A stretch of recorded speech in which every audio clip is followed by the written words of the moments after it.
Плавание по океану само по себе – невероятное приключение. Величественные просторы, мощь волн и бескрайние горизонты притягивали людей с древних времен. Моряки и путешественники выходили в открытые воды в поисках открытий. Но порой именно океан преподносил им свои удивительные находки. Начнем с поразительных случаев, где удача и судьба сошлись посреди стихии у берегов Калимантана. Рыбаки заметили в воде огромную массу зелени, плывущую сама по себе. Сначала им показалось, что это мусор, но подплыв ближе, они увидели настоящий миниатюрный остров лианы. Ветви и пальмовые листья переплелись в единую плотную массу, образовав крошечный клочок суши площадью около 4 квадратных метров. То он дрейфовал среди волн, словно живой кусочек тропического сада. Как он появился – загадка, но выглядел он удивительно. На нем росли маленькие побеги, и, возможно, со временем он мог бы дать начало новому заросшему атоллу. Такие явления – напоминание о том, как природа порой непредсказуема и как при определенных условиях кусочек берега способен отделиться и отправиться в длительное морское путешествие. В другой раз, во время прогулки на катере у берегов Южной Каролины, отдыхающие заметили белую собаку, из последних сил плывущую посреди океана. Это оказался терьер по кличке Рокки. Люди не могли поверить своим глазам. Пес был далеко от суши, и помощи рядом не было.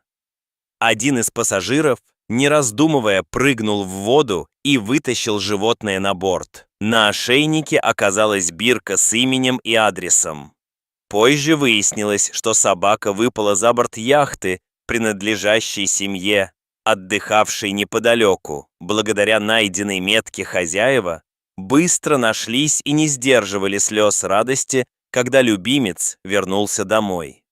История о Рокки стала примером человеческой солидарности и напоминанием о том, как важна внимательность и готовность помочь. Еще один невероятный случай произошел у берегов Малайзии.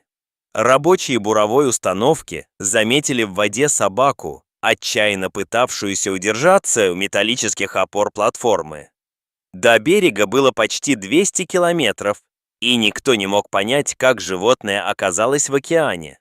Рабочие бросили веревку, подняли собаку и назвали ее Тару, что на местном языке означает «ильная».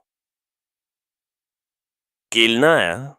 Животное провело на платформе 2 дня, пока его не перевезли на судно и не доставили на сушу. Один из спасателей взял Тару к себе, и с тех пор она живет в тепле и заботе. Эти истории показывают, как порой ничтожный, на первый взгляд, акт сострадания спасает чью-то жизнь. Но океан – не место для слабых. Без лодки и спасательных средств он может стать смертельной ловушкой. Рыбак по имени Том Хендерсон вышел в море у берегов Новой Зеландии, когда ему попалась крупная рыба. В борьбе с ней он упал за борт. Его катер продолжал движение, оставив его одиноким в 50 километрах от берега почти сутки. Том боролся за жизнь. Он боролся с усталостью, холодом и голодом. Когда надежда почти исчезла, он заметил вдалеке лодку и использовал свои наручные часы, чтобы отражать солнечные лучи. Блики заметили с борта, и команда пришла на помощь. Его спасение назвали чудом. Это напоминание о важности элементарных предметов и навыков выживания. Сигнал отражающими поверхностями, знание течений и умение не терять сознание в критический момент. Но океан хранит не только истории о спасении, но и множество загадок. Среди самых известных – Бермудский треугольник, район Атлантики, где веками происходят таинственные происшествия. Моряки утверждали, что там нарушается гравитация, приборы сходят с ума, а корабли внезапно теряют управление. Одни объясняют аномалии подводными вихрями и газовыми выбросами. Другие уверены, здесь действуют силы, не поддающиеся объяснению. Научные исследования нередко опровергают самые фантасмагоричные версии, указывая на природные явления и человеческий фактор. Но репутация этого места остается зловещей и притягательной для мифов. В океане хватает и других загадок. В 1956 году судно «Марлен» вышло из порта Сувы в направлении островов Кука. На борту находились 25 человек. Через 2 дня связь пропала, и начались поиски. Лишь спустя 3 недели корабль нашли дрейфующим в 1000 километров от курса. Он был частично затоплен, но не поврежден, экипажа не было. Радио было включено и настроено на частоту бедствия. Часы остановились на 10:25, шлюпки и документы исчезли. Не было признаков шторма или поломки. Предполагали пиратов, шпионов, мятеж или личную трагедию капитана. Но расследование ничего не прояснило. Судьба экипажа «Марлена» осталась тайной и породила исчезающие легенды моря. Среди легенд моряков есть рассказ о трехмачтовом судне «Леди Моррис», вышедшем в плавание из Плимута в 1750 году. Капитан Уильям Роуз взял с собой молодую жену, один из помощников, ревновавший капитана, ночью направил корабль на подводные камни у мыса Гудвин. Судно погибло, и все на борту утонули. С тех пор моряки утверждают, что каждые 50 лет в тех местах появляется призрачный силуэт леди Моррис, освещенный странным зеленым светом. Последний раз ее видели в 1950 году, а следующее появление ждут в 2050 году. Эти истории – пример того, как морские суеверия и реальные трагедии переплетаются в коллективной памяти мореплавателей. Впрочем, тайны океана касаются не только кораблей. На глубине более 8000 метров в Марианской впадине ученые нашли новую глубоководную рыбу с полупрозрачным телом, ее назвали «морским духом». Давление там превышает земное в 1000 раз. Но это хрупкое создание живет и размножается, демонстрируя невероятные адаптации к условиям, где мы едва можем представить существование жизни. Наука все еще изучает механизмы устойчивости таких организмов, от особых белков и мембран до уникальных биохимических путей. У берегов Орегона волны выбросили на сушу редчайшего глубоководного удильщика. Его облик поразил всех. Круглое тело, черная кожа, острые зубы и светящаяся приманка на голове. Такую находку ученые описывают как окно в далекие слои океанской биосферы. Самки этого вида крупные и охотятся в темноте, а самцы микроскопические и прикрепляются к телу самки, превращаясь в ее часть. Удивительная стратегия выживания в безлюдных глубинах. На западе Австралии рыбаки поймали тунца с необычным наростом на голове, напоминавшим рог нарвала. Ученые предположили, что это результат травмы или редкой мутации, и подобные находки стимулируют изучение генетики морских видов. На Суматре рыбаки нашли маленькую акулу с человеческим лицом. Ее глаза были слишком близко посажены, что придало морде почти мультяшное выражение. Биологи объяснили это редким дефектом – циклопией, при которой череп не разделен на 2 орбитальные части. В другом случае был найден одноглазый детеныш акулы альбиноса. Редкая и печальная научная находка. Он погиб, но ученые сумели взять образцы для изучения. В Карибском море исследователи случайно поймали гренландскую акулу.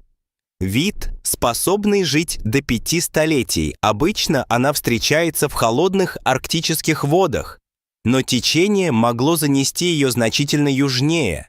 что подчеркивает переменчивость океанских маршрутов и влияние климата, Атлантика хранит древних обитателей – мечехвосты, существа возрастом более 440 миллионов лет.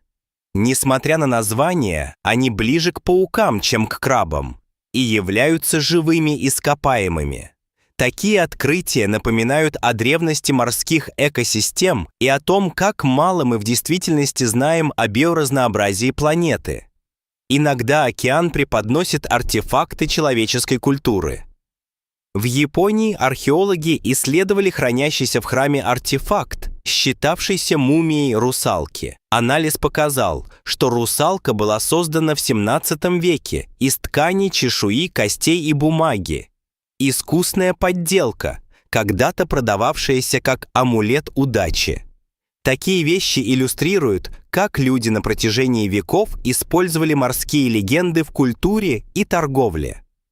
На другом конце света, в Мексике, рыбаки нашли на берегу странное существо с клыками и шерстью.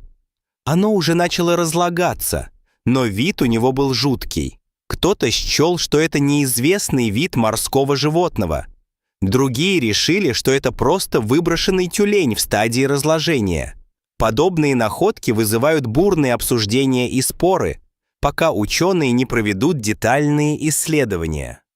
В 1977 году японский траулер Зуйо Мару вытащил из воды огромное полуразложившееся тело длиной около 10 метров. У существа была длинная шея и хвост, и оно напоминало древнего плезиозавра.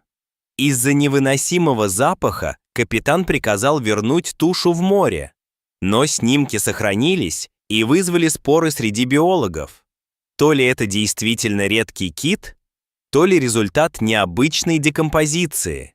Морские монстры и загадочные трупы – неизменная часть фольклора океана. А иногда океан выносит совсем иное, более приземленное. У побережья Португалии рыбаки нашли дрейфующий контейнер. Открыв его, они обнаружили коробки с новыми смартфонами.